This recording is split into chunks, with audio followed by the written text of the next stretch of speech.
Veer for you மீடியனர்களுக்கு வணக்கம். நான் தான் உங்க ரியாஸ் அஹமத் பேசுகிறேன்.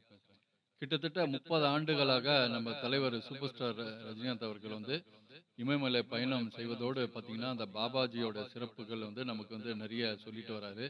குறிப்பாக 2002ல் இதை பாபா கதையை இன்ஸ்பிரேஷனை வச்சு ஒரு படமே எடுத்தார். 2002ல் அந்த பாபா பற்றின சொன்ன அந்த விஷயங்கள் நமக்கு ரொம்ப அட்வான்ஸாக சொல்லப்பட்டது. அதுக்கான புரிதல் பெரும்பாலும் நமக்கு யாருக்கும் அந்த நேரத்தில் ரீச் ஆகலை அப்படின்றது தான் சொல்ல முடியும். இல்லைன்னா அந்த நேரத்திலேயே அந்த படம் மிகப்பெரிய அளவுக்கு கொண்டாடப்பட்டிருக்க வேண்டிய ஒரு படம். ரொம்ப காலதாமதமாக நமக்கு பாபாஜியை பற்றியான அருமைகள் தெரிய வந்தது.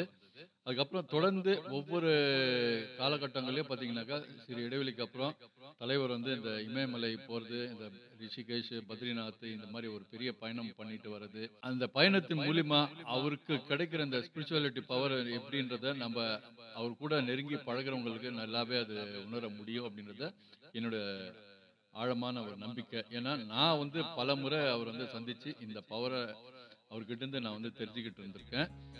அந்த விஷயம் தான் இப்போ நான் இங்க பார்த்துட்டு இருக்கோம்.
அதாவது நம்ம வாழ்க்கையில சாதாரண ஒரு ரோட்ல நடக்கும் போதே எந்த மாதிரியான நம்ம நெருமுறையில் இருக்கும்போது நம்ம டயர்ட் ஆயிடுறோம். ஆனா இந்த 75 வயசுல கூட பாத்தீங்கன்னாக்கா, பத்ரிநாத்ல கரடு முரடான இந்த மேடு பள்ளங்கள்ல அவரோட பயணத்தை எப்படி மேற்கொள்கிறார், அது மூலியமா அவருக்கு எந்த அளவுக்கு அதில் பவர் கிடைக்குது அப்படின்றத அவர் இங்க அவருடைய செயல்கள் மூலியமா நம்மளால அதை பார்க்க முடியுது, உணர முடியுதுன்னு தான் சொல்ல முடியும்.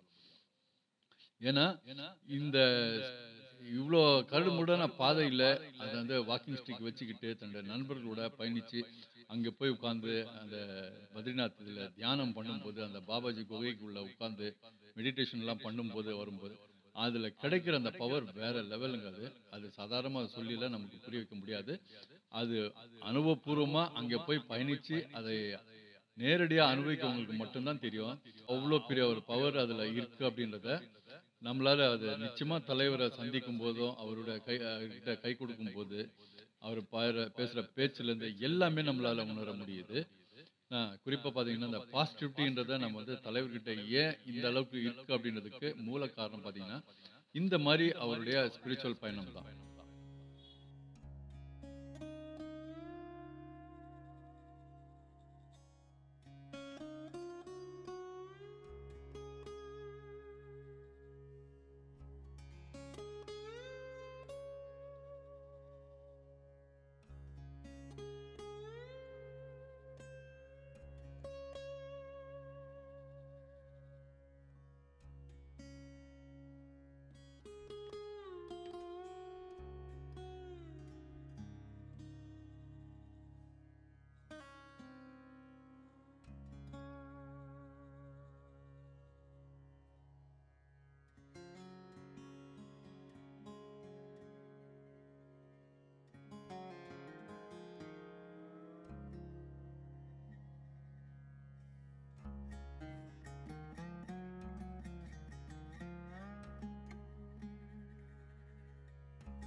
இந்த ஃபோட்டோஸு தலைவருடைய இந்த பயணத்தோட ஃபோட்டோஸு, சின்ன சின்ன வீடியோ கிளிப்ஸ்லாம் அப்பப்போ வந்துட்டு இருக்கும்போது, நம்ம மீடியாக்கள்ல ஷேர் பண்ணுறது, அதேபோல் ரசிகர்கள்லாம் ஏற்று கொண்டாடுறதெல்லாம் நம்ம பார்த்துட்ருக்கோம்.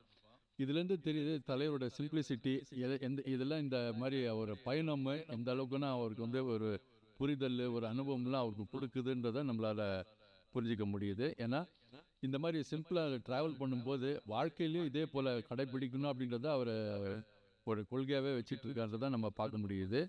இது முடிஞ்ச அளவுக்கு நம்மளும் இந்த மாதிரி இம்ப்ளிமெண்ட் பண்ணி நம்ம வாழ்க்கையில நம்ம ட்ரை பண்ணால் ரொம்ப சந்தோஷமாக இருக்குன்றது என்னுடைய தாழ்மையான கருத்து.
அதுக்கப்புறம் பார்த்தீங்கன்னா, இந்த பாபா ஆஷ்ரமில் போயிட்டு அந்த பாபாஜி அவர்களை சந்தித்து அவங்களோட லஞ்சு சாப்பிட்ட புகைப்படங்களை நம்ம பார்த்துருக்கோம். அதுக்கப்புறம் வந்து பெரும்பாலும் நம்மளோட பயணத்தில் இந்த மலை ஏறும்போதெல்லாம் வந்து கூட நண்பர்கள், அதுக்கப்புறம் வந்து இந்த காவல் அதிகாரிகள்லாம் ட்ராவல் பண்ணியிருக்காங்க. இது காவல் அதிகாரிகள் பார்த்தீங்கன்னாக்கா, தலைவர் எங்கே போனாலுமே அவருக்கு தானாக வந்து அவங்க வந்து ப்ரொடெக்ஷன் கொடுத்துட்றாங்க. அது அவருக்கே உண்டான ஒரு பவர்னு தான் நம்ம சொல்ல முடியுங்க. அது அது வெஸ்ட் பெங்காலில் போகும்போது அந்த சீஃப் மினிஸ்டர் அந்த ஷூட்டிங் நேரத்தில் கொடுக்குற பாதுகாப்பாகட்டும், இல்லை பத்ரிநாத்துக்கு போகும்போது, இல்லை பனாரஸ் போகும்போது, எங்கே போனாலும் பார்த்தீங்கன்னா ஒரு காவல் அதிகாரிகள் தலைவருக்குன்னு ஒரு அதிக பாதுகாப்பு. இப்போ சமீபத்தில் கூட பார்த்தோம். பாலக்காட்டுக்கு ஷூட்டிங் போயிருக்கும்போது கோயம்புத்தூர் ஏர்போர்ட்டில் எந்த அளவுக்கு அந்த காவல் அதிகாரிகள் வந்து அவருக்கு வந்து பாதுகாப்போட ஃப்ளைட்லேருந்தே வெளியில் கார் வரைக்கும் கூட்டிகிட்டு வந்தாங்கன்றதை நம்ம காட்சிகளும் நம்ம வீடியோவில் பார்த்தோம். அதே போல் தான் இங்கே பத்ரிநாத்தில் கூட பார்த்தீங்கன்னா அவருக்கு வந்து ரொம்ப ப்ரொடெக்ஷனோட அந்த கோயில் பத்ரிநாத் கோயிலுக்கு அழைச்சிட்டு போனதாகட்டும், அதுக்கப்புறம் வந்து மேலே அந்த இமயமலை பயணத்துக்கு அவர் கூட பயணிச்சவங்க கூட பார்த்தீங்கன்னா இவர் மிகப்பெரிய ஒரு தலைவருடைய ஒரு ஈர்ப்புன்னு தான் நம்ம சொல்ல முடியும்.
எங்கே போனாலும் அந்த காந்த பறவை, அந்த காந்த சக்தி கண்டிப்பாக வேலை செஞ்சிட்ருக்கு.